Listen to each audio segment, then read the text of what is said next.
Hello team, welcome to another ATP Geopolitics video with myself, Jonathan NS Pierce. This is Ukraine War breaking news update. About the 38th time I tried to upload this. YouTube are trying to restrict it for some unknown reason, completely unknown reason. There's nothing dodgy on this. There's none of the footage, I don't know. And both channels, YouTube hate it. And I also uploaded the wrong video on my other channel and just screwed all my viewers around. So I'm really sorry about that. So what's the news? Well, I reported earlier today that an S300 system had been taken out. And that was what the early reports were. If you look at, say, this video, there's a big convoy of kit. And as mentioned here, S300s were then, or at least two of these were taken out by an Iskander M ballistic missile. And that is not usually the missile you'd use to take out a time-sensitive target. So I would guess these have been hanging around too long. Anyway, they're not S300s. They were two German-provided Ukrainian M901 launcher vehicles for the MIM-104 PAC-2, second kind of generation iteration of the Patriot air defense system. I don't know if the PAC-2 can shoot down ballistic missiles, maybe the PAC-3, but anyway, a ballistic missile has blown up something that is the best chance of shooting down a ballistic missile.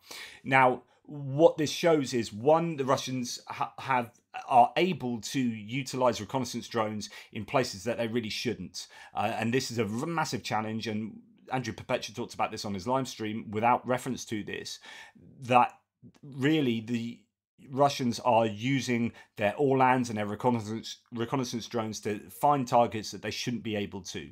Those drones need to come down. As a result, high-value targets can be acquired and then hit, that they hang around there too long and hit with a ballistic missile. Now, it's great that the Ukrainians are using these riskily, because I think they need to do that in order to shoot down, use their best kit to shoot down as many Russian airframes as they possibly can. But this is a massively sore loss for the Ukrainians. It's going to hurt their capabilities.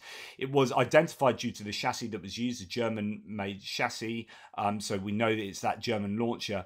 I don't know what the long-term prognosis will be in terms of hitting, affecting the Ukrainian air defense coverage.